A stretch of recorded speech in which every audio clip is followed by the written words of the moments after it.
Je vous demande d'accueillir Monsieur Guillaume Prunier, qui est conseiller innovation et entrepreneuriat auprès de Monsieur Macron et qui est venu vous parler aujourd'hui. Ce qui me permet très officiellement de vous remettre les propositions que nous avons formulées, qui ont été l'objet de débats ce matin notamment. Donc on est à votre disposition pour les travailler ensemble.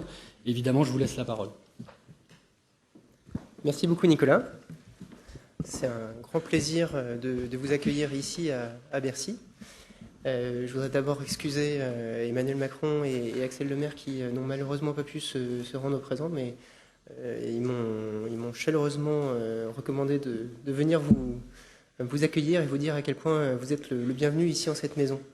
C'est les secondes assises en l'espace d'un an finalement à Bercy. Il y a peu de professions qui sont aussi dynamiques.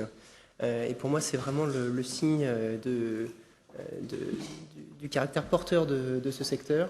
Je voudrais remercier Nicolas pour l'association Financement Participatif France et puis Benoît, que je ne vois pas mais qui doit être dans la salle, pour l'association française de l'investissement participatif, parce que je sais que vous faites un travail formidable pour dynamiser cette collectivité qui est toute naissante mais dont on sent vraiment l'énergie. Aujourd'hui, je voudrais partager trois choses avec vous: une conviction, un enjeu et une vision. Une conviction, tout d'abord, c'est que le financement participatif, ça n'est pas une mode, c'est un vrai phénomène de société. Les modes de mutualisation, de collaboration, ils existent en fait depuis extrêmement longtemps, depuis des siècles. Dans tous les villages, ça existait. Mais ça a été un peu battu en brèche par les phénomènes d'urbanisation au cours du XXe siècle, parce que c'est de fait beaucoup plus compliqué à organiser quand on est beaucoup plus nombreux sur un territoire restreint. Mais grâce au numérique, les choses changent, parce que le numérique permet de rapprocher les gens alors qu'ils sont à des grandes distances. Et il permet de rapprocher beaucoup de gens. Là où le contact physique permet de connaître des dizaines, éventuellement quelques centaines de personnes, le numérique permet de mettre en contact des milliers, des millions, presque des milliards de personnes qui, par ailleurs, peuvent ne pas se connaître. Et on voit que l'économie collaborative est en train de se développer dans tous les secteurs. On a eu la bonne surprise de la levée de fonds de 100 millions de dollars de Blablacar pour les transports au premier semestre. On a Airbnb qui est une superbe start-up américaine dans le domaine de l'hébergement. On a des start-up qui se développent dans le domaine du prêt de matériel de bricolage. Voilà, je ne vais pas tous les citer parce qu'il y en a plein, je suis sûr que ça peut aller très très loin. Et puis on a le financement. Et je suis vraiment convaincu que ce phénomène du crowdfunding est un vrai phénomène de fond, une lame de fond pour la société. On a déjà en France 1 million de crowdfunders. Moi, quand j'ai vu le chiffre, j'avais même du mal à y croire. Ça veut dire que quand je prends le métro tous les jours, en fait, il y a des crowdfunders tout autour de moi sans que je le sache. Il y a un taux de croissance de 100% par an. On a déjà eu 65 millions d'euros levés au premier semestre. Enfin, bon, ça paraît peut-être épsilonnesque par rapport au reste du financement de l'économie, mais on sent qu'il y a une tendance forte qui est présente.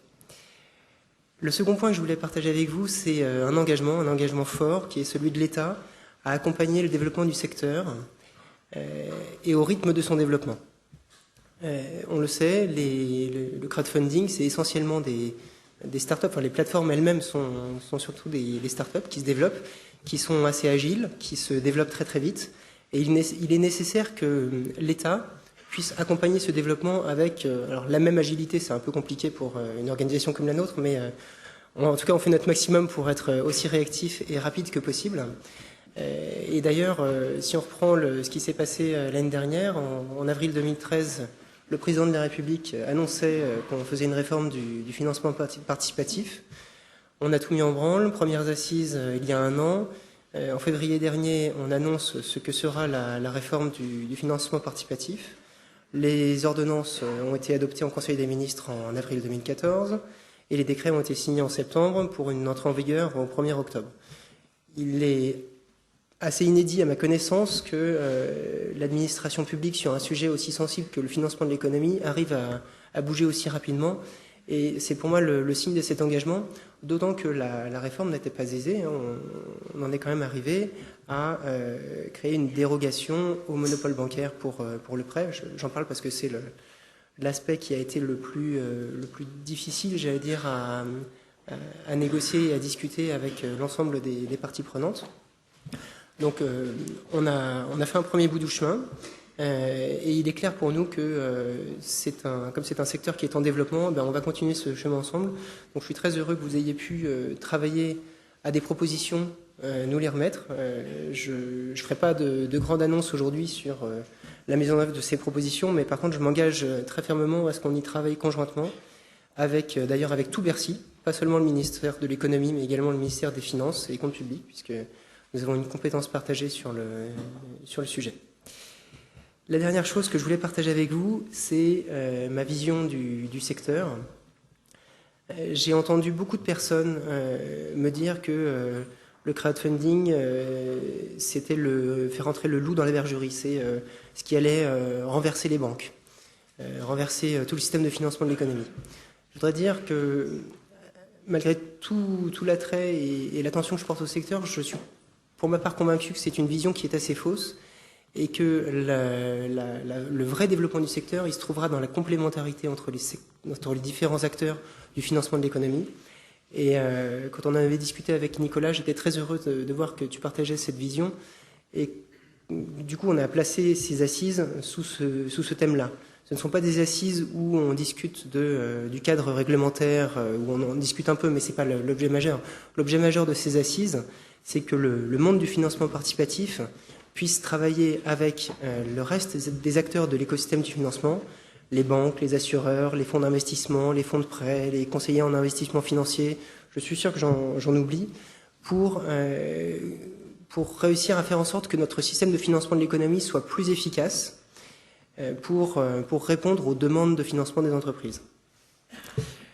Voilà. Avant de conclure, je voudrais également vous dire qu'on a une grande ambition qui est celle que Paris puisse être la capitale européenne du crowdfunding. Et je suis assez heureux que le European Crowdfunding Network ait choisi de faire à Paris, et demain d'ailleurs, il ne faut pas se mentir, ce n'est pas tout à fait un hasard, son événement annuel à Paris. C'est le signe que Paris et la France sont dans la bonne voie et que si on travaille tous ensemble, on pourra faire du crowdfunding le prochain gros secteur de développement de notre système financier. Merci beaucoup.